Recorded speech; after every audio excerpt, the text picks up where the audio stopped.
Our electricity bill suddenly shot up. Panicked, I called the power company. A worker arrived and, looking puzzled, asked, "Did you see this wire before?" Bob and I hurried over as the worker moved a potted plant aside for a better view. There, from our outdoor outlet, stretched a strange wire leading to my in-laws' house.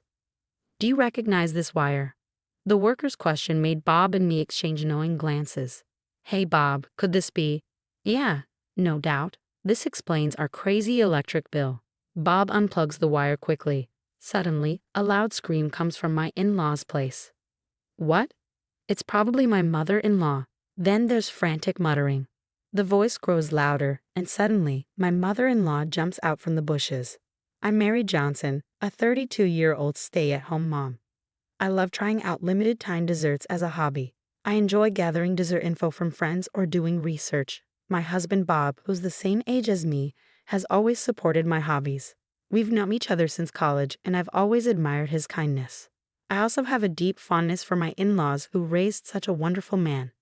Many of my married friends complained about their mothers-in-law, but thankfully, that's not the case for us. My mother-in-law and I share a love for desserts, and she's always happy when I bring her treats. My father-in-law, though quiet, always has a reassuring smile. They've always been kind to me, and I feel the same about them. They live about a 30-minute drive away. Not too close, not too far away, just the perfect distance. But sometimes I wonder if maybe we could live together, the four of us. It's not that I'm eager for it, but I think we might get along better than expected. I admire them enough to entertain such thoughts. However, life doesn't always go as smoothly as we hope. One day, I was shocked by the news from Bob.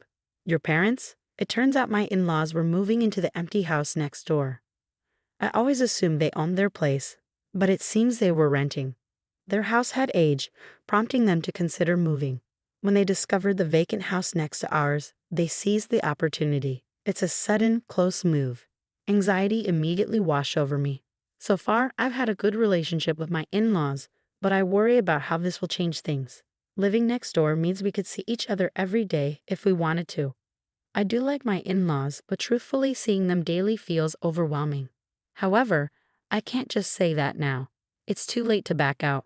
In fact, when we learned about the move, Bob gently suggested to his parents, "Maybe you shouldn't."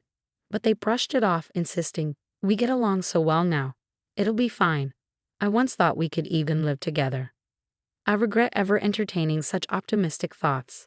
As my anxiety heightened, my in-laws moved in next door. We greeted them cautiously, and initially things seemed fine. We kept a respectful distance and set boundaries.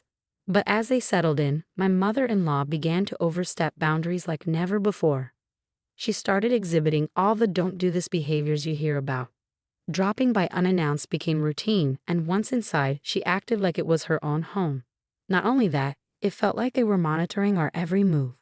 Then, on the day my mother-in-law showed up uninvited and commented on our dinner, she said something unbelievable. "Hey Mary, I've been thinking maybe you could stop locking the door." I was speechless.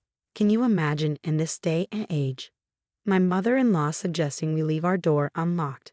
Not locking it means anyone could walk in at any time, which is not only unsettling but clearly unsafe. Since my mother-in-law moved nearby, even the sound of the doorbell makes my heart race.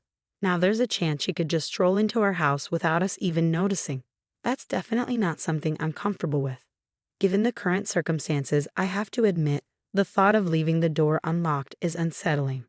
Trying to keep the mood light, I politely declined with a smile. However, she frowned and responded, "Oh Mary, you're such a warrior. But don't worry, I'll ask our neighbors to keep an eye out for you. And remember, your father-in-law and I are nearby. We'll be dropping in often." I know her intentions are good, and I appreciate that. That's why I couldn't bring myself to tell her how overwhelming her frequent visits had become. But everyone has their limits. Last week, it felt like she was always at our doorstep. Having tea with my mother-in-law every day at our house naturally leads to some tensions.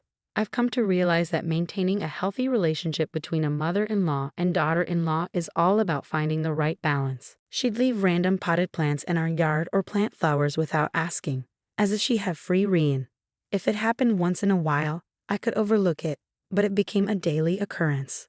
Since the door incident, she's brought it up multiple times. I managed to deflect her by citing my strong security concerns as a wife.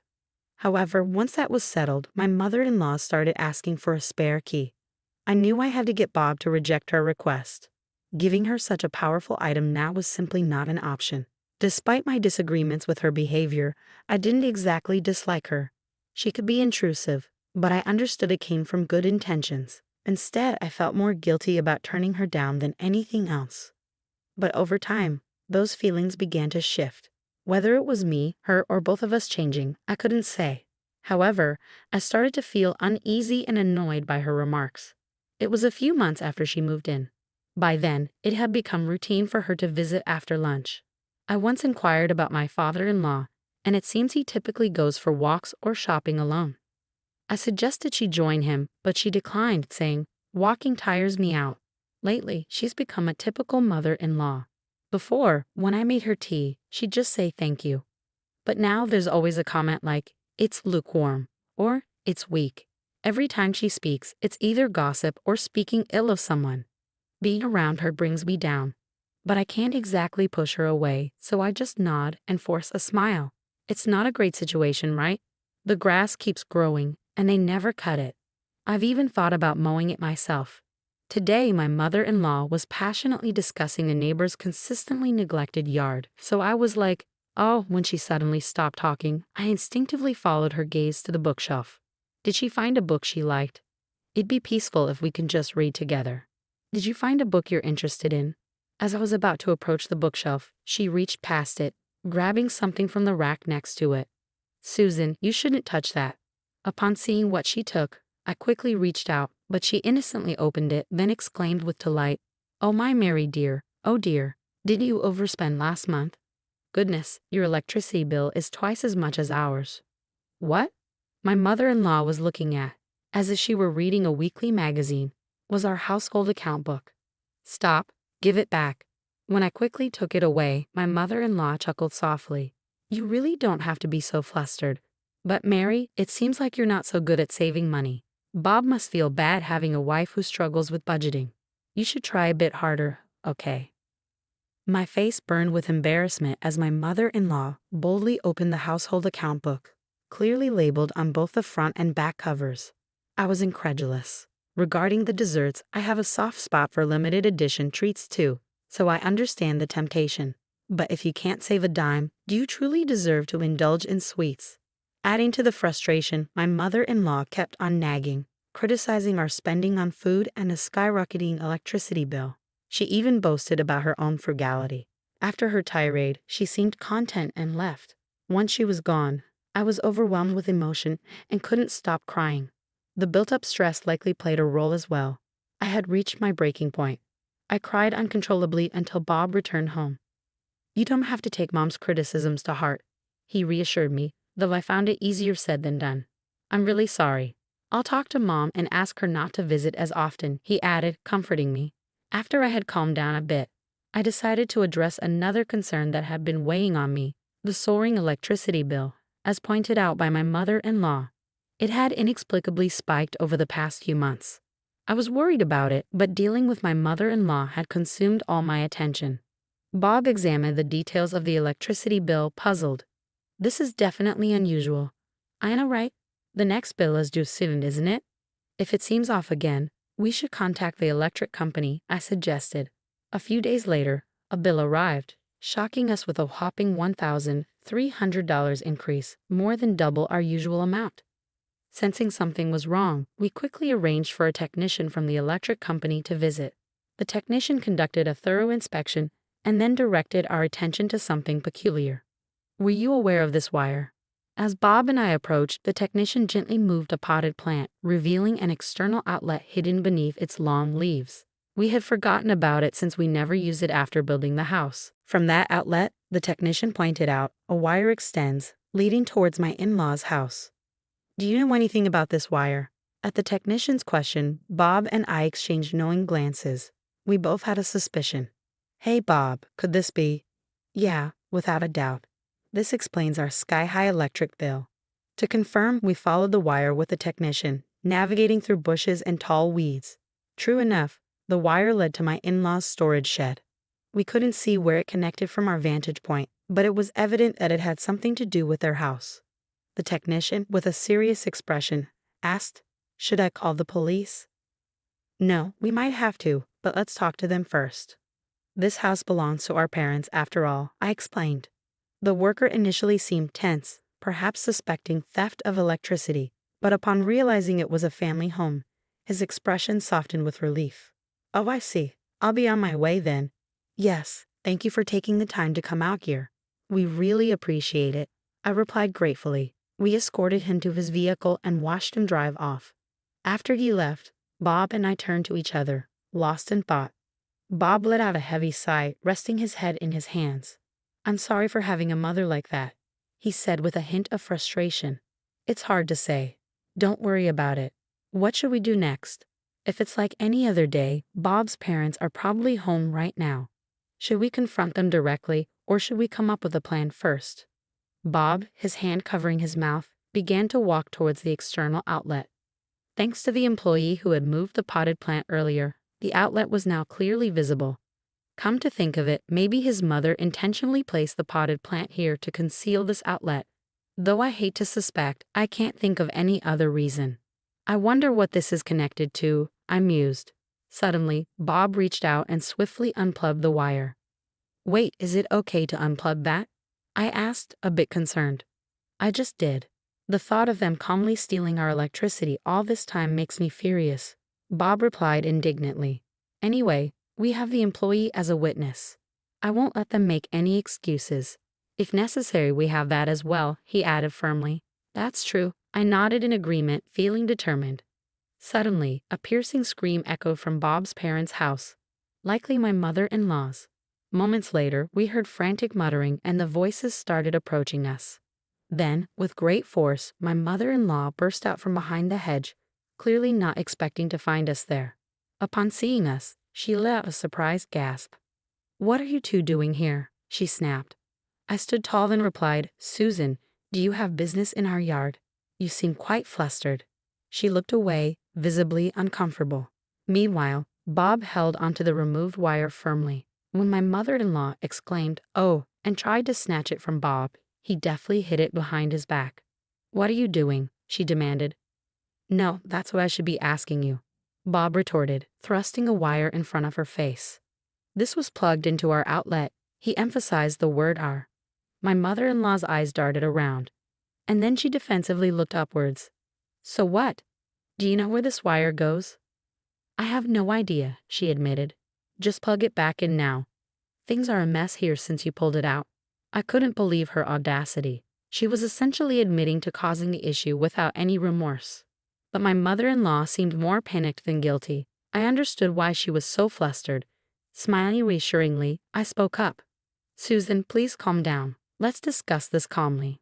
How can we plug in a wire when we don't know where it leads? This is our outlet, right? It's not so simple to just plug it in, especially when we don't understand its purpose," I insisted. My mother-in-law squirmed uncomfortably. "Oh, Susan, remember what you said to me? You lectured me about not wasting electricity and criticized Bob for having a wife who couldn't save on energy." "Well now," she trailed off, clearly flustered. "I won't make it in time," I heard her mutter under her breath. "What time is it now?" "It's 9:57. "Oh no, I'm going to be late." With that, my mother-in-law hastily left, stumbling as she went. Bob looked perplexed by his mother's odd behavior, and I quietly explained the reason to him. "Huh? Is that what you meant?" he mused. "So if we stick around, she'll show up again." "Exactly," I confirmed. Bob tossed the wire aside, and we returned inside the house. Shortly after, I heard a rattling sound at the front door, followed by the doorbell ringing. "It's my mother-in-law," I announced as I unlocked the door and opened it. "Hello, Susan," she greeted, pushing past me and entering the house. She seemed visibly upset, her footsteps echoing heavily as she made her way to the living room and plopped down onto the sofa. Bob, who was already there, looked puzzled, but before he could speak, my mother-in-law interjected. "Oh, I'm thirsty. Is the tea not ready yet?" "You're so slow. It's common courtesy to act before being told, you know," she complained. "And another thing, why do you always lock the door? Everyone in the neighborhood thinks I have a standoffish daughter-in-law." "There's nothing valuable in this house anyway. It's just pretentious and annoying, she continued to grumble. Oh, it's hopeless. I had enough, I declared, grabbing the half-empty plastic bottle nearby and slamming it down on the table in front of my stunned mother-in-law. She sat there, eyes wide with shock. Here you go, Mary, your water. You said there's nothing worth stealing in this house. But unfortunately, there were deceitful and sneaky people out there, like those who steal electricity. I could see the panic in her eyes as I sat beside her. Despite being so close, she couldn't bring herself to meet my gaze, her face drained of color. Mary, what's wrong? You seem different, I remarked. Really, Susan? Even I have my limits. Did you think I was some sort of deity? I tried to lighten the mood with humor, but she seemed as terrified as if she'd encountered a demon. Turning to Bob for help, she found him shaking his head. With her daughter-in-law transformed into something akin to a demon beside her, and Bob unwilling to aid her, my mother-in-law's next move was unsurprising. I apologize. I just remembered an errand I need to attend to, she stammered, attempting to leave. You're not going anywhere, I asserted, pushing her shoulder as she rose from the couch, causing her to sink back into the cushions. Mary, I really must. She began, but I interrupted. You were the one who claimed to be thirsty, weren't you? You made a fuss, and now you're saying you can't drink water. Quite hypocritical, don't you think? Tears welled in her eyes as she reached for her bottle. But this time, Bob intervened. My mother-in-law seemed momentarily relieved, but she was still adamant about not letting me drink the remaining water. Now the real problem begins, I continued sternly. When did you start stealing our electricity? You often accuse me of theft, which is a terrible accusation. But the wire plugged into my outlet actually originates from your house, doesn't it? My mother-in-law struggled to come up with a plausible excuse, opening and closing her mouth several times as she pondered how to extricate herself from the situation. To be honest, she's backed into a corner. Is she clueless? All she has to do now is own up to it and say sorry. I mused, but it seemed fate had thrown my mother-in-law a lifeline. The doorbell rang, and upon answering, I found my father-in-law standing there. Is Susan around? Apparently, he had stepped out for a quick shopping trip. Returning home, he found the front door unlocked and the TV still on, but his wife was nowhere to be found. Understandably, he was concerned. Spotting her chance, my mother-in-law rushed to him, tears streaming down her face. My father-in-law looked rather embarrassed by his wife's distressed state. Sensing the need to clarify everything, Bob stepped in and recounted the situation from the beginning. After pondering for a moment, my father-in-law began to speak slowly. Isn't there some misunderstanding? Naturally, he found it hard to believe that his own wife had been secretly tapping into their son's electricity supply. Then who did the wiring? Do you think a stranger would go through the trouble of connecting someone else's wiring to another house? My father-in-law pondered, crossing his arms in thought. Eventually, he nodded and suggested, let's go take a look first, rising from his seat. However, my mother-in-law, clearly flustered, attempted to intervene. Ignoring her protests, my father-in-law asked Bob to guide him and headed towards the power outlet. The wiring disappeared into a storage shed, out of sight from where they stood. After my father-in-law investigated and returned, his face drained of color. I'm deeply sorry. Please apologize to them, he urged, while my mother-in-law muttered her apology like a child. He explained that the wires led to a battery connected to my mother-in-law's computer via an extension cord. She had purchased the battery when she moved to a new house, intending to use it for emergencies. However, a salesman had advised her that storing electricity during cheaper nighttime hours and using it during the day was cost-effective. So she began using our house's electrical outlet to store electricity at night and power her home during the day. Initially, she only used it for that purpose, but as her extension cord had an extra socket, she started plugging in her computer and other appliances.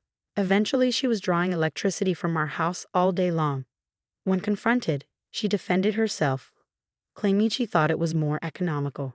I was not only upset about her unauthorized use of our electricity, but also enraged by her hypocrisy. You often criticized Bob for having a wife who can't save money and mocked my spending habits on sweets, didn't you? I reminded her. Her lack of remorse was glaring. Saving money on your electricity bill by using someone else's electricity isn't saving money. It's theft, I admonished. And I won't overlook this just because we're family. If you don't sincerely apologize, we'll have no choice but to involve the police. My mother-in-law looked taken aback. Did she honestly believe she could get away with it? What kind of wife are you? Are you willing to betray your own family? I retorted sharply. Let's not distort things. We're a family, and we just want to ensure everything is fair, I countered. As I reached for my phone, she panicked and lunged towards me, but Bob intercepted her. You have no evidence, she protested desperately. With all this evidence, do we need more? If so, we can provide something even more conclusive, I declared, gesturing towards the roof. My mother-in-law strained to see, and her face drained of color. Yes, our house had security cameras installed, and by chance, the area around the outlet fell within their range. My mother-in-law let out a soft gasp of distress. Is this proof enough? I questioned. Oh, and one more thing. Is there something else? I added. You were in a hurry today because of the limited edition dessert release, weren't you? I teased, flashing a sly smile. Indeed. I had a friend purchase it for me, so I managed to secure it safely. If you hadn't been so fixated on siphoning electricity, you might have been able to order it online. What a pity, I remarked. My mother-in-law collapsed to the ground, trembling and defeated.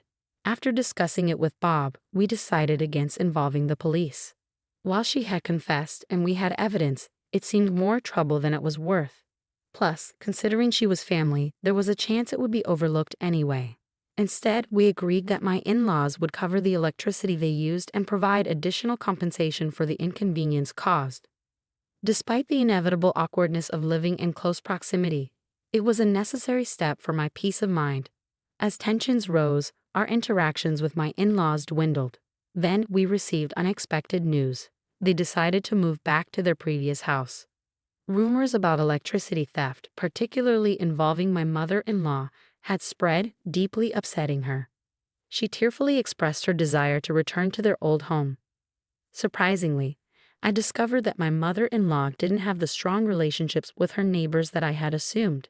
Instead, she was treated delicately, like a fragile object. After covering the compensation and moving costs, my in-laws found themselves financially strained. However, we made it clear that we wouldn't be offering any financial assistance. It's up to them to adjust their spending habits and manage on their own. With my mother-in-law gone, I've been enjoying life to the fullest each day. Our electric bill has significantly decreased, and now I'm contemplating which dessert to indulge in next.